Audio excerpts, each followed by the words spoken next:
জুলাই সনদ স্বাক্ষর নিয়ে অনিশ্চয়তার মধ্যেই দলগুলোর সঙ্গে জরুরি বৈঠকে ঐকমত্য কমিশন। সব প্রস্তুতি শেষ করার দাবি আলী রিয়াজের। বাস্তবায়ন প্রক্রিয়া না থাকায় সই না করার ইঙ্গিত এনসিপির। মূলনীতি বদলে আপত্তি বাম জোটের। সরকারের আপোষকামিতা সংস্কার প্রক্রিয়াটাকে একটা অনিশ্চয়তার দিকে ঠেলে দিচ্ছে। 4 মূলনীতি আগেরটা বাদ দিয়ে নতুন যদি প্রস্তাবনা এটা থাকে সনদে স্বাক্ষর করা সম্ভব হবে না। আমাদের দিক থেকে প্রস্তুতি সম্পন্ন হচ্ছে, পাশাপাশি আপনাদের দিক থেকে যে সহযোগিতা অব্যাহত আছে তাতে আমরা আশাবাদী এই জাতীয় সনদ স্বাক্ষরের অনুষ্ঠানটা সম্পন্ন করব। পিআর দাবির আন্দোলনে মন্দ উদ্দেশ্য দেখছে বিএনপি। নির্বাচনের মাধ্যমে দেশের অভিভাবক ঠিক করার আহ্বান। দয়া করে দেশটাকে বাঁচান, এখন আর বিভাজন সৃষ্টি করবেন না। আমার সঙ্গে কিছুদিন আগে সেনাবাহিনী প্রধানের কথা হচ্ছিল, তিনি বললেন তো উই আর গার্ডিয়ানলেস। তারাও চায় যে দেশে একটা নির্বাচিত সরকার আসুক। দেখছিলেন প্রধান শিরোনাম। সন্ধ্যার সময় সঙ্গে আছি আমি আলিশা ইসলাম। এবার অন্যান্য শীর্ষ সংবাদ। চাকসুতে ভোট উৎসবের পর চলছে গণনা। বুথে চিরকুট ইস্যু ও ব্যালটে সই না থাকা নিয়ে উত্তেজনা। ছাত্রদলের বিরুদ্ধে মব সৃষ্টিতে চেষ্টার অভিযোগ শিবিরের।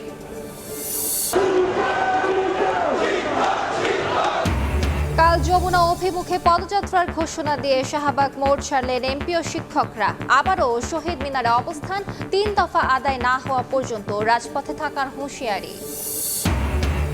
মিরপুরের রাসায়নিক গুদামের আগুন নিভলেও বের হচ্ছে বিষাক্ত ধোঁয়া। বন্ধ আশপাশের কারখানা, বিশেষ পোশাকেও ঢুকতে ব্যর্থ দমকল কর্মীরা। নিহতদের মধ্যে 10 জনের পরিচয় শনাক্ত। এবং যাত্রী চাপ সামাল দিতে 1 ঘন্টা বাড়ছে মেট্রো চলাচলের সময়। রোববার থেকে সকাল 6:40 হতে চলবে রাত 10:10 পর্যন্ত। নভেম্বরে ট্রিপ বাড়লে কমবে বিরতি।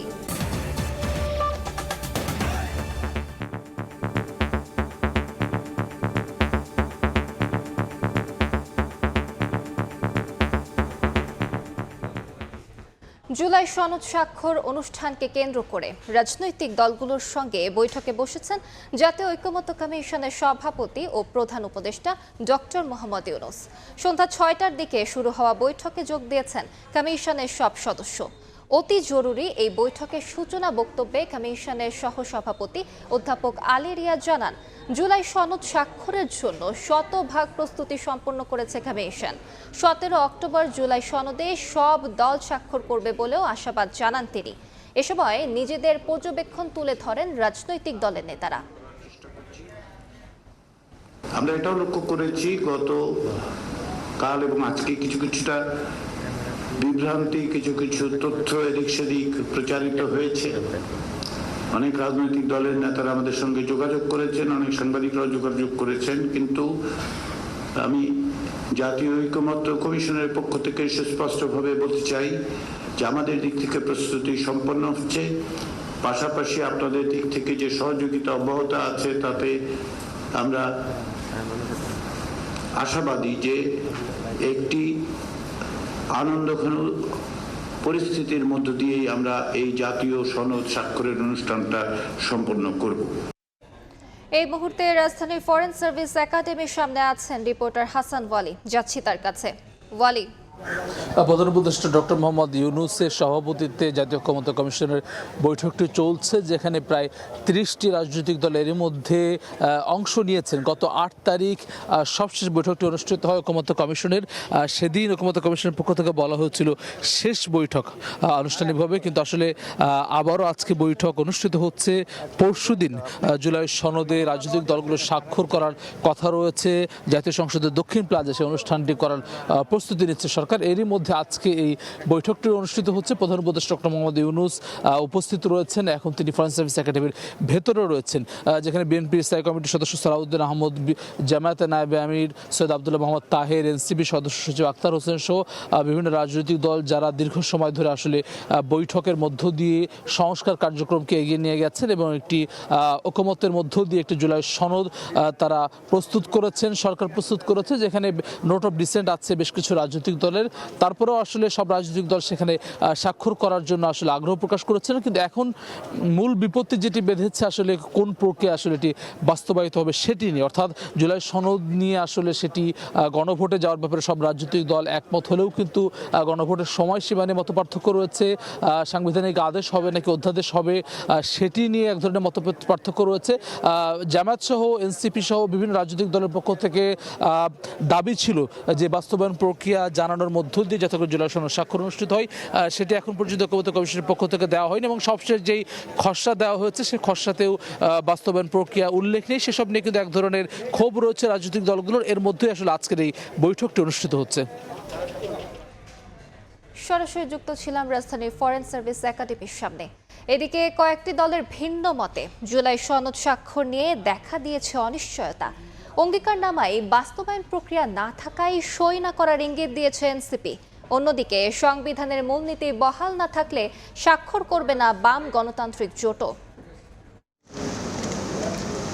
নানা নাটকীয়তার পর 17 অক্টোবর জুলাই সনদের স্বাক্ষর অনুষ্ঠানের সময় নির্ধারণ করেছে জাতীয় ঐকমত্য কমিশন। এরই মধ্যে দলগুলোর কাছে পাঠানো হয়েছে সনদের চূড়ান্ত খসড়া। তবে বাস্তবায়ন কোন পদ্ধতিতে হবে তা উল্লেখ নেই সনদে।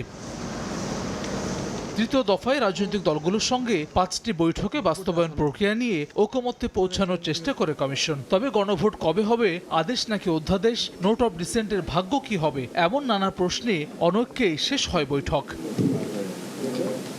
এরই মধ্যে 15 অক্টোবর স্বাক্ষর অনুষ্ঠানের ঘোষণা দেয় কমিশন। পরবর্তীতে যা 17 তারিখ করা হয়। তবে চূড়ান্ত সনদে বাস্তবায়ন প্রক্রিয়া উল্লেখ না থাকায় ক্ষুব্ধ অনেক দল। এনসিপির অভিযোগ, বিএনপির দিকে হেলে যে সনদ বাস্তবায়ন করতে যাচ্ছে সরকার। অঙ্গীকারনামায় বাস্তবায়ন প্রক্রিয়া না থাকলে স্বাক্ষর না করার কথা বলছেন দলটির এই নেতা। বিএনপি এই প্রক্রিয়াটা সেখানে তারা সর্বশেষ একটা গোঁজামিল দিয়ে কোনো রকমে একমত হয়েছে, কিন্তু এখন আবার কমিশনকে আমার ধারণা নানাভাবে প্রভাবিত করার চেষ্টা করছে। সরকারের এই ধরনের আপোষকামিতা এটা পুরো এই সংস্কার প্রক্রিয়াটাকে একটা অনিশ্চয়তার দিকে ঠেলে দিচ্ছে। কিভাবে বাস্তবায়ন হবে সে কথাটা অঙ্গীকারনামায় থাকতে হবে, এছাড়া আমরা হয়তো স্বাক্ষর করব না। অন্যদিকে মূলনীতি নিয়ে অনড় অবস্থান বাম গণতান্ত্রিক জোটের। 72-এর মূলনীতি যুক্ত না করলে স্বাক্ষর না করার ঘোষণা জোটটির মুখপাত্রের। আমরা তো চাইছিলাম যে জুলাই সনদটা হোক, সবাই মিলে স্বাক্ষর করুক। 4 মূলনীতি যদি আগেরটা বহাল রেখে নতুনটা যুক্ত না করে, আগেরটা বাদ দিয়ে নতুন যদি প্রস্তাবনা এটা থাকে, তাহলে আমাদের দলের পক্ষ থেকে এবং আমাদের বাম গণতান্ত্রিক জোটভুক্ত যে দলগুলো তাদের পক্ষে সনদে স্বাক্ষর করা সম্ভব হবে না। এদিকে জামায়াত ইসলামী আন্দোলন সহ বেশ কিছু দলও দাবি জানিয়ে আসছে বাস্তবায়ন প্রক্রিয়া স্পষ্ট করার। হাসান ওয়ালি, সময় সংবাদ, ঢাকা। ফেব্রুয়ারিতে নির্বাচন করতে সরকার বদ্ধপরিকর জানিয়ে আইন উপদেষ্টা আসিফ নজরুল বলেছেন, এ নিয়ে সরকারের দ্বিতীয় কোনো চিন্তা নেই। দুপুরে সচিবালয়ে এই কথা বলেন তিনি। এ সময় সব রাজনৈতিক দল জুলাই সনদে স্বাক্ষর করবে বলেও আশা করেন উপদেষ্টা। সমস্ত রাজনৈতিক দল ওনারা যেই নিষ্ঠার সাথে এই পুরা প্রক্রিয়ায় আলোচনায় অংশগ্রহণ করেছেন, তারপর আমি তো ঠিক জানি না ওনারা কি করবেন, কিন্তু আমি বিশ্বাস করি ওনারা এই নিষ্ঠার একটা ধারাবাহিকতা হিসাবে জুলাই চার্টারে সাইন করবেন, কারণ একটা কন্টেন্ট নিয়ে জুলাই চার্টার হচ্ছে। মূল মতভেদ তো বাস্তবায়ন পদ্ধতি নিয়ে, তো সেটা তো আর সাইন করা হচ্ছে না। যখন এই ধরনের অন্তর্বর্তীকালীন সরকার হয়, সবসময় কিন্তু এই প্রশ্নটা থাকে নির্বাচন কি আসলে হবে নাকি। আমাদের সরকারের পক্ষ থেকে অত্যন্ত দৃঢ়ভাবে বলতে চাই, ফেব্রুয়ারির প্রথমার্ধে জাতীয় নির্বাচন করা ব্যাপারে আমরা বদ্ধপরিকর। এটা নিয়ে কোনো রকম দ্বিতীয় চিন্তার আমরা কথা প্রসঙ্গে আলোচনা করি না। ঐকমত্য কমিশনের জরুরি বৈঠকে কথা বলছেন বিএনপি নেতা সালাউদ্দিন আহমদ। আমরা সরাসরি চলে যাচ্ছি সেখানে। আমি আজকে দহরে আপনার সামনে উপস্থাপন করতে চাই, এমন একটা অ্যাটমসফিয়ার আমাদেরকে বজায় রাখতে হবে যে অ্যাটমসফিয়ারে আমরা কখনো পতিত স্বৈরাচারকে আর কখনো এখানে সুযোগ নিতে দেব না। যেভাবেই হোক, দীর্ঘদিন অনির্বাচিত অবস্থায় একটা সরকার পরিচালিত হলে যে সমস্ত সমস্যা দিয়ে উৎপত্তি হয় সেটা এখনো হয়েছে। সেই জন্য আমরা বারবার তখন থেকেই পার্সু করতেছিলাম, বলতেছিলাম যে যথাশীঘ্র সম্ভব নির্বাচিত একটি রাজনৈতিক সরকার প্রতিষ্ঠা হওয়া দরকার। তা না হলে পৃথিবীর বিভিন্ন দেশে এ সমস্ত অভ্যুত্থান পরবর্তীতে যা কিছু দেখা হয়েছে, যে সমস্ত সিমটম, সেই সিমটম এই দেশেও উৎপত্তি হবে এবং হয়েছেও তাই। এখন আরো বিলম্বিত হলে আরো বেশি সমস্যার উদ্ভবের সম্ভাবনা বিস্তর।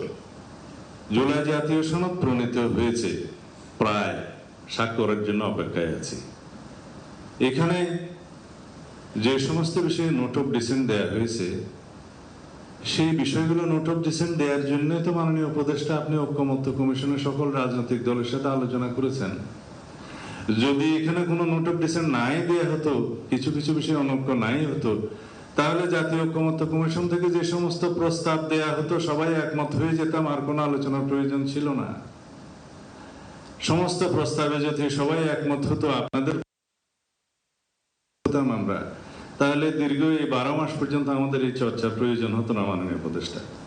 আর সমস্ত প্রস্তাবগুলো যেগুলো আমার শ্রদ্ধেয় বদিউল আলম মজুমদার সাহেব দিয়েছেন আর কি, এগুলো সব কিতাবে মানায়, বাস্তবের সাথে সেটার অনেক কিছু মিল ছিল না, যেটা আলোচনায় দেখা গিয়েছে। বাংলাদেশের রাজনৈতিক সংস্কৃতিতে এবং রাজনৈতিক ইতিহাসে যেগুলো সম্ভব, আমাদের কালচারাল স্টেটাসে যেগুলো সম্ভব, আমাদের মানবাধিকার পরিস্থিতি যেগুলো সম্ভব, ইভেন জুডিশিয়ারি জাজমেন্টও সেগুলো বিবেচনায় জুডিশিয়ারি জাজমেন্ট দেয়। কারণ এটা ব্রিটিশ নয়, এটা আমেরিকা নয়, এটা বাংলাদেশ। এখানে আমাদের ধর্মীয় কালচারকে বিবেচনায় নিতে হয়, আমাদের সামাজিক কালচারকে বিবেচনায় নিতে হয়, আমাদের দীর্ঘদিনের চর্চিত রাজনৈতিক কালচারকে বিবেচনায় নিতে হয়। সেই জন্য আমরা গ্রাজুয়ালি একটা পর্যায়ে এমন অবস্থায় এসেছি যে আমরা সবাই এখানে আছি আপনার নেতৃত্বে। কেন? বক্তব্যের বাকি অংশ দেখতে ভিজিট করুন সময় টিভির ফেসবুক পেজে। পিআর ও আগে গণভোট দাবিতে আন্দোলনকারীদের উদ্দেশ্য ভালো নয় উল্লেখ করে বিএনপি মহাসচিব বলেছেন, দেশ ও দেশের মানুষকে বাঁচাতে দরকার দ্রুত নির্বাচন। ঐক্যমত না হওয়া বিষয়ে জনগণের সমর্থন নিয়ে আসার আহ্বান তার। রাজনৈতিক প্রতিহিংসা নয়, বিএনপি সবাইকে নিয়ে দেশ করবে বলে জানান মির্জা ফখরুল। আগামী নির্বাচনে ধানের শীষ মার্কায় ভোট দেওয়ার আহ্বান জানান বিএনপি মহাসচিব। মিজানুর রহমানের ক্যামেরায় ঠাকুরগাঁও থেকে আহমেদ সালেহিনের রিপোর্ট।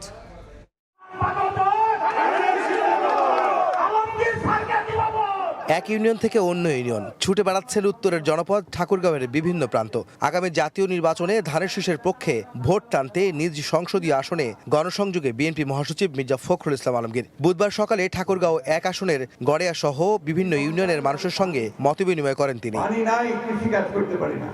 বিএনপি মহাসচিব এ সময় বলেন, সাধারণ মানুষ অপেক্ষায় আছে তাদের প্রতিনিধি নির্বাচিত করতে। বিভেদ হিংসা পরিহার করে দেশটা নতুন করে গড়ে তুলতে সবার প্রতি আহ্বান জানান তিনি। হিংসার রাজনীতি এটা আমরা চাই না। আমরা হিন্দু মুসলমান বৌদ্ধ খ্রিস্টানের মধ্যে কোনো বিভেদ সৃষ্টি করতে চাই না। সব রাজনৈতিক দলের নেতারা সবাই মিলে ঠিক করছে, ছাত্ররা মিলে ঠিক করছে যে কিছু কিছু সংস্কার করতে হবে তার দেশটা ভালো জন্য। যেই হচ্ছে সমস্ত সেগুলোর সই হবে আগামী 17 তারিখ। যারা গণভোট ও পিআর নিয়ে অযথা আন্দোলন করছে তারা নির্বাচন পেছানোর ষড়যন্ত্র করছে বলে মন্তব্য করেন বিএনপি মহাসচিব। রাজনৈতিক দলগুলোকে বিভেদ তৈরি না করার আহ্বান জানিয়ে তিনি বলেন, দেশ ও মানুষকে বাঁচাতে দ্রুত নির্বাচন প্রয়োজন।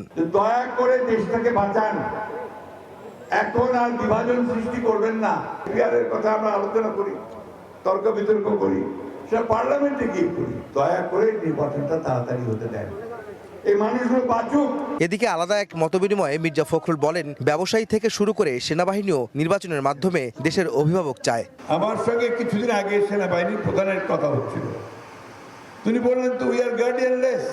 ব্যবসায়ীরা বলতেছে, ভাই কবে নির্বাচনটা দিবেন? তারাও চায় যে দেশে একটা নির্বাচিত সরকার আসুক। এর আগে সুখানপুকুরি ইউনিয়নে মতবিনিময় সভায় মির্জা ফখরুল বলেন, এটাই তার শেষ নির্বাচন, তাই তার প্রতি সহযোগিতার হাত বাড়িয়ে বিএনপিকে ভোট দিতে সাধারণ মানুষকে আহ্বান জানান তিনি। এইবারে হয়তো আমার শেষ নির্বাচন, এই নির্বাচনে আপনারা আমাকে সাহায্য করবেন, দোয়া করবেন, ভোট দিবেন। নতুন দেশ গড়তে আগামী নির্বাচনে ধানের শীষে ভোট দেওয়ার আহ্বান জানান বিএনপি মহাসচিব। আগামী জাতীয় সংসদ নির্বাচনকে সামনে রেখে নিজ জেলা ঠাকুরগাঁওয়ের বিভিন্ন প্রান্তে গণসংযোগ করছেন বিএনপি মহাসচিব মির্জা ফখরুল ইসলাম আলমগীর। তিনি বলেন, মানুষ তাদের ভোটাধিকার প্রয়োগের জন্য আগামী নির্বাচনের অপেক্ষায় আছে। তাই রাজনীতিবিদদের প্রতি তিনি আহ্বান জানিয়ে বলেন, কোনো বিভাজন তৈরি না করে সেই নির্বাচনের প্রস্তুতি নিতে সবাইকে আহ্বান জানান। ঠাকুরগাঁও থেকে আহমেদ সালেহিন, সময় সংবাদ। চাকসু নির্বাচন নিয়ে ছাত্রদল মনোনীত প্যানেলের ব্রিফিং চলছে, সরাসরি যাচ্ছি সেখানে। আসলে দীর্ঘ 35 বছর পর আমাদের যে চট্টগ্রাম বিশ্ববিদ্যালয়ের 28,000 শিক্ষার্থীর যে আকাঙ্ক্ষা, আমাদের যে জবাবদিহিতার যে প্ল্যাটফর্ম, আমাদের মৌলিক সুযোগ সুবিধা নিশ্চিত করার যে জায়গা, আমাদের কথা বলার যে জায়গা, আমরা আশা করেছিলাম যে আমাদের চাকসু নির্বাচন সুষ্ঠু, গ্রহণযোগ্য, শান্তিপূর্ণ নির্বাচন হবে। আমাদের নির্বাচন কমিশনার আমাদেরকে আশ্বস্ত করেছিলেন ডাকসু এবং জাকসু নির্বাচনে যেই সকল অনিয়ম আপনার কারচুপি হয়েছে সেইখান থেকে আমাদের চাকসু নির্বাচন কমিশন আপনার শিক্ষা নিয়ে আমাদের চাকসু নির্বাচনকে একটা অনন্য উদাহরণ হিসেবে দিবে, স্বচ্ছতার একটা নির্বাচন হবে। কিন্তু আমরা দেখলাম যে আমাদের প্রতিটা পদে পদে অনিয়ম কারচুপি ঘটেছে, কিন্তু আমাদের বিশ্ববিদ্যালয় প্রশাসন এবং নির্বাচন কমিশনার সেখানে নির্বিকার ছিল। আমাদেরকে আমাদের নির্বাচন কমিশন আশ্বস্ত করেছিলেন যে নিরাপত্তার স্বার্থে যেন একজন শিক্ষার্থী কিংবা একজন ভোটার যাতে একাধিকবার ভোট প্রয়োগ করতে না পারেন সেজন্য পার্মানেন্ট কালি থাকবে, অমোচনীয়। কিন্তু আমরা আজ দেখলাম যে আমাদেরকে যে কালি দেওয়া হয়েছিল সেই কালিগুলো কয়েক সেকেন্ডের মধ্যে মুছে যাচ্ছিল। যেমন আমরা বিভিন্ন কেন্দ্রে দেখলাম, যখন ঘুরছি পর্যবেক্ষণ করলাম, তখন বিভিন্ন শিক্ষার্থীরা আমাদেরকে অভিযোগ দিচ্ছিল যে আমাদের কালিগুলো মুছে যাচ্ছে। আমি নিজে ভোট দিতে গেলাম, তখন এখানে শত শত গণমাধ্যম কর্মী ছিলেন, তারাও দেখেছেন আমি ভোট দেওয়ার পর আমার হাতে কালির কোনো দাগ ছিল না। এবং আজকে নির্বাচন কমিশনারকে যখন অভিযোগ দেওয়া হয়, তিনি তখন দুঃখ প্রকাশ করে ভুল হয়েছে বলে উনি দাবি করেন যে উনি জানিয়েছেন যে আপনার অমোচনীয় লাকি যে লেখা সেটা দিতে পারছেন না। অথচ আমাদের কাছে ওনারা কোনো স্পষ্ট এই যে আজকের আগে কোনোভাবে উনি আমাদেরকে জানান নাই যে সেখানে ওনারা ব্যর্থতার পরিচয় দিয়েছেন। সেটা আমাদেরকে আশ্বস্ত করা হয়েছিল যে আমাদের ভোটের স্বচ্ছতা করার জন্য, নিশ্চিত করার জন্য সার্বক্ষণিক নিরবিচ্ছিন্নভাবে এলইডি স্ক্রিন চালু থাকবে। কিন্তু আপনারা দেখেছেন সারা দিন আমাদের বিভিন্ন কেন্দ্রে এলইডি স্ক্রিন বারবার বন্ধ হচ্ছিল। যদি আধা ঘন্টা থাকে তাহলে কিন্তু তার 1 ঘন্টা ছিল না। আমরা এখনো আমাদের চাকসু নির্বাচনে ছাত্রদল মনোনীত প্যানেলের ব্রিফিংয়ে সরাসরি যুক্ত ছিলাম। পুরো ব্রিফিং দেখতে চোখ রাখুন সময় টিভির ফেসবুক পেজে। নির্বাচনের আরও খবর জানাতে ক্যাম্পাস থেকে সরাসরি যুক্ত হচ্ছেন শফিকুল আলম। ঠিক এখন থেকে আধা ঘন্টা আগে থেকে কিন্তু ভোট গণনা শুরু হয়ে গেছে। আমি এই মুহূর্তে যে ব্যবসায় প্রশাসন অনুষদে রয়েছি, সেখানে 4টি হলের ভোট গণনা হবে। ইতিমধ্যে প্রীতিলতা হলের ভোট গণনা হয়ে গেছে। এখন যে শিল্পী রশিদ চৌধুরীর যে হলে যে ভোট সেগুলো ওয়ামার মিশনে গণনা হচ্ছে। এর পরবর্তীতে বিজয় 24 এবং শহীদ ফরহাদ, এই 4টি হলের ভোটগুলো এখানে গণনা হবে ওয়ামার মিশন আমরা দেখতে পাচ্ছি। এবং এখানে প্রায় 7000-এর বেশি ভোট রয়েছে। আপনাকে জানিয়ে রাখি, এখানে শুধু এই যে ব্যবসা প্রশাসন অনুষদের যে ভোটগুলো রয়েছে সেগুলো গণনা হচ্ছে। পাশে আরেকটি অডিটোরিয়াম রয়েছে, সেখানে সব কেন্দ্রের ভোটগুলো গণনা হবে। তো এখানে যে 4টি হল রয়েছে সেই 4টি হল থেকে প্রিসাইডিং অফিসাররা, পুলিং অফিসাররা এবং যারা এজেন্ট ছিল তারা কিন্তু এই ব্যালট বক্সগুলো নিয়ে এসেছে এবং এসে আমরা যে মেশিনটি দেখতে পাচ্ছেন ঠিক সেই মেশিনটি 2বার করে এই ব্যালটগুলো গণনা হচ্ছে। অর্থাৎ এই ওয়ামের শীটটি যেটি বৃত্ত আকার ভরাট করা হয়েছে এটি গণনা করা হচ্ছে এবং গণনার শেষে কিন্তু সেগুলো ফলাফল ঘোষণা করা হবে। দুটি এর আগে প্রীতিলতার গণনা হয়েছে, এখন শহীদ রশিদ হোটেলের যে ভোটগুলো ভোটগুলো মেশিন দিয়ে গণনা হচ্ছে। তো সব কিছু মিলিয়ে এখনো পর্যন্ত কিন্তু যে কেন্দ্রের যে ভোটগুলো গণনা হবে অর্থাৎ কেন্দ্রীয় সংসদের সেগুলো এখনো গণনা হচ্ছে, হল সংসদের ভোটগুলো কিন্তু গণনা হচ্ছে। তো এই ছিল আমার কাছে সর্বশেষ তথ্য। সরাসরি যুক্ত ছিলাম চট্টগ্রাম বিশ্ববিদ্যালয়ে। ঐক্যমত্য কমিশনের খবর। ঐক্যমত্য কমিশনের জরুরি বৈঠকে বক্তব্য রাখছেন প্রধান উপদেষ্টা ডক্টর মোহাম্মদ ইউনূস। আমরা সরাসরি চলে যাচ্ছি সেখানে।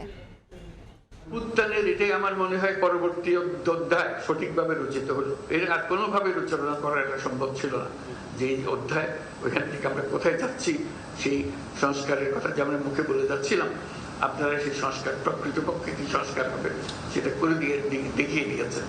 কাজে আমরা জুলাই সনদ স্বাক্ষর অনুষ্ঠানে সারা জাতি এটা বড় রকমের উৎসবের মধ্যে আমরা শরীর খবর সবাই স্বাক্ষর করব এবং যেই কলমে স্বাক্ষর করলাম সেই কলমগুলো যাতে করে রক্ষিত হবে। যে এই কলম দিয়ে অমুকে সই করেছিল, এই কলম দিয়ে অমুকে সই করেছিল, কলম দিয়ে আপনাদের ছবি সহ সেগুলো যাতে করে রক্ষিত থাকবে যে কারা কারা এই সনদে স্বাক্ষর করেছিলেন। কারণ মানুষ ভুলতে পারবে না, ইতিহাস ভুলতে পারবে না আপনাদেরকে। এটা এমন একটা ঘটনা যেটা আমরা যেহেতু ঘটনার ভেতরে আছি হয়তো অনুভব করছি না, কিন্তু বাইরে গিয়ে যদি দাঁড়াতে পারতাম তখন মনে হতো যে বিশাল একটা কর্মকাণ্ড এই মাসের পর মাস, সপ্তাহ পর সপ্তাহ বৈঠক করে যে আলোচনা করেছেন, মনে হচ্ছে হতাশ হয়েছেন, মনে হয়েছে এটা কোথাও কোনোদিন সমাপ্ত হবে না, অসমাপ্ত হয়ে থেকে যাবে। এটা অসমাপ্ত থেকে যায় নাই, আপনারা সমাপ্তিতে এনেছেন এবং সন্তোষজনকভাবে সমাপ্তিতে এনেছেন। এমন না যে রাগ করে সমাপ্তিতে এনেছেন, দৌড় দাও আমি কিছু জানি না, এরকম না। আপনারা ভেবে চিনতে আপনারা নিয়ম কানুন বের করেছেন যাতে করে আমরা সবাই মিলে স্বাক্ষর করতে পারি। এইটা জাতির জন্য একটা মস্ত বড় সম্পদ হয়ে রইল। সেই জন্য আপনাদের সবাইকে অভিনন্দন জানানোর জন্য আমার বিশেষ এই সময়টুকু নেওয়ার জন্য নিয়েছি আমি। আর এই ঐক্য কর্ম কমিশনের সহসভাপতি প্রফেসর আলী রিয়াজ সাহেবকে ধন্যবাদ জানানো, সবাইকে সঙ্গে নিয়ে যিনি অক্লান্ত পরিশ্রম করেছেন এটার পেছনে, এবং তার সহকর্মী যারা আছেন কমিশনের সদস্যবৃন্দ, তারা যে পরিশ্রম করেছেন সেই পরিশ্রম আমরা জাতি সবসময় স্মরণ করবো, শ্রদ্ধার সঙ্গে স্মরণ করব। তাদের এই কন্ট্রিবিউশন যেটা, অবদান যেটা এখানে হলো, সেটাকে চিরস্মরণীয় করে রাখার জন্য। আর যে দলিলগুলো আপনারা তৈরি করেছেন সেই দলিলগুলো হারিয়ে যাবে না। আমরা চেষ্টা করব, অন্তত আমি যতদিন পারি চেষ্টা করব যেগুলো প্রত্যেকের কাছে যেন যায়। যেভাবে স্কুলের ছেলে মেয়েরা কিভাবে কি আঙ্গিকে পড়বে, জানবে যে এসেন্সটা কি ছিল, কি বিষয় ছিল। কলেজে গেলে তারা কি অঙ্গিটা এটা দেখবে, যাতে করে সবার মনের মধ্যে থাকে কেন আমরা এই একমত হতে পেরেছি, এই একমত তার মধ্যে আমরা সঞ্চারিত করতে পারি কিনা। একমত হওয়া এক জিনিস, এটাকে সঞ্চারিত করা আরেক জিনিস। এই সঞ্চারণের দায়িত্ব আমাদেরকে নিতে হবে সরকার হিসেবে, যে আমরা প্রক্রিয়া শুরু করব যাতে করে মানুষের মনে যায়, তারা প্রশ্নগুলো দেখে, উত্তরগুলো দেখে, এটা তার মনে লাক্সই মনে হচ্ছে কিনা, ভবিষ্যতে সে কি করবে, অন্তত তার কাছে পরিষ্কার হতে হবে বিষয়গুলো। এবং এগুলো জনসাধারণের মধ্যে তাদের ভাষায় সংক্ষেপে বলার জন্য মতো করে প্রচার করা। আরেকটা জিনিস ইতিমধ্যে আমি বলে রেখেছি ডিপার্টমেন্টকে, যে আপনারা যে বিতর্কগুলো করেছেন এগুলো একটা অমূল্য সম্পদ। এগুলোকে সুন্দর সুন্দর করে বিষয়ভিত্তিক করে করে এই আলোচনাগুলো ভিডিও করে রাখা, এগুলো বই করে রাখা, যাতে করে এটা সম্পদ হিসেবে আমাদের থাকে, হারিয়ে না যায়। এই ভিডিও ছেলে মেয়েরা দেখবে, নাগরিকরা দেখবে, যারা রাজনীতি করে, যারা রাজনীতি করে না তারা দেখবে, বিষয়গুলো পরিষ্কার হবে তাদের কাছে, কিন্তু বিষয়ভিত্তিক হবে। আপনাদের সেগুলো এডিশন বা এডিশনস হতে থাকবে, যেগুলো মানুষের কাছে অ্যাভেলেবল হবে, সোশ্যাল মিডিয়াতে থাকবে, যেগুলো দেখতে পারে এই ইস্যুতে বিতর্কটা কী ছিল, সমাধানটা কী হয়েছিল, আমি কোন পক্ষে এটাতে থাকতাম, এটাতে আমি যদি সুযোগ পেতাম, এটা তারা নিজেকে এটার আলোচনার একটা অংশ হিসেবে মনে করবে। কাজে এখানে এটা শেষ হয়ে গেল না, জুলাই সনদে আমরা সই করে দিলাম, এটা শেষ হলো, এটা মস্ত বড় একটা অধ্যায় শেষ হলো, কিন্তু আর বহু অধ্যায়ের সূত্রপাত করবে। কাজে সেইভাবে আমরা অগ্রসর হবো যাতে করে এটা কোথাও হারিয়ে না যায়। এটা ছবিতে, বইতে, পাঠ্য বইতে, নানা জায়গাতে এটাকে ছড়িয়ে দেওয়া, যাতে করে আমরা জানি এই কী জন্য আপনারা এই পরিশ্রমগুলো করেছিলেন, কী জিনিস অর্জন করার জন্য, কী জাতি তৈরি করার জন্য আপনারা করেছিলেন, সেটা যেন সবার মনে গ্রথিত হয়ে থাকে। আমরা দৈনন্দিন জীবনে সে যেন এটাকে ব্যবহার করতে পারে। আমরা সবাইকে যেন জানি যে এটার পেছনে কী যুক্তিগুলো ছিল, তারা সেই যুক্তির অংশ হয়ে যাবে। আমার চেষ্টা হলো আজকের এই যে অসম্ভবকে সম্ভব করার যে কাজটা হলো সেটাকে স্মরণীয় করে রাখা, এটাকে ব্যবহারে রেখে দেওয়া। এটা এখানে সমাপ্তি হলো ওরকম যেন না, এটার পরবর্তী ধাপগুলো যেন আমরা অর্জন করতে পারি। নির্বাচনের কথা এসছে, আবারও বলছি, বারে বারে বলছি, যত জায়গায় গেছি, এই যে সম্মেলন করলাম সেখানে বলে এসছি, ফেব্রুয়ারি মাসে নির্বাচন হবে। এটা এই যে ঐক্যমত্য কমিশনের যে সনদ, এটা সনদেরই অংশ, এটার সঙ্গে এটা জড়িত। এটা এই যে আমরা ঘোষণা করলাম, সেই ঘোষণাকে আমাদের রক্ষা করতে হবে। এটা এমন না যে কথার কথা বলে ফেলেছি, আচ্ছা ঠিক আছে 2 দিন পরে হলে কি হয়, ওরকম না। এটা ফেব্রুয়ারিতে হবে, এবং ওই যে বারে বারে বলেছে এটা উৎসবমুখী নির্বাচন হবে। সেই উৎসবমুখী নির্বাচনের জন্য যা যা করতে হয় সবটা আমরা করবো, আমাদের সাধ্যের যতগুলো। এটার সঙ্গে আমরা কোনো কম্প্রোমাইজ করবো না, যে আমাদের কাজ হলো, দায়িত্ব হলো, আপনারা যেরকম সবাই মিলে এই সনদ তৈরি করেছেন, আমাদের সরকারের দায়িত্ব হলো সবাই মিলে উৎসবমুখ নির্বাচনটা করে দেওয়া। তাহলে আমাদের কাজ একটা পরিণতিতে আসলো। তা না হলে তো পরিণত হলো না, আমরা সুন্দর একটা সনদ করলে আমরা গিয়ে বন্ডল করে একটা নির্বাচন করলাম। এই নির্বাচন তো কোনো দরকার নেই আমাদের কাজে। নির্বাচনটাও যেন একটা লাক্স হয়ে যায়, যেটা মনে করে যে এটা স্বয়ং সম্পূর্ণ একটা জিনিস, এটার সঙ্গে এটা বিচ্ছিন্ন কোনো ঘটনা না, এটা সনদ এক জিনিস, নির্বাচন আর জিনিস, ওরকম যেন না হয়। ওই যে উত্তরণটা কিভাবে হবে সেটা নিয়ে প্রশ্ন উঠছে, সেটার উত্তরও ওর মধ্যে দেওয়া আছে। এই উত্তর নিয়ে আমরা সন্তোষজনকভাবে যাতে আমরা উত্তরণটা আমরা করতে পারি, যে অ্যাডাপশনটা কিভাবে হবে, আমাদের ট্রানজিশনটা কিভাবে হবে, সেটাও আপনারা যেভাবে সিদ্ধান্ত দিয়েছেন সেভাবে আমরা অগ্রসর হবো। আমাদের পরিপূর্ণ প্রচেষ্টা হবে, আপনারা যত কষ্ট করে এটা রচনা করেছেন, এতজন মিলে কমিশন এবং আপনারা রাতের পর রাত, দিনের পর দিন, মাসের পর মাস যে কষ্টটা করেছেন, সেটা যেন আমরা বাস্তবে রূপান্তর করতে পারি নির্বাচনের মাধ্যমে, আমাদের দৈনন্দিন রাজনীতির মাধ্যমে যেন আমরা সেটাকে রূপান্তরিত করতে পারি। এই হলো আমাদের আশা।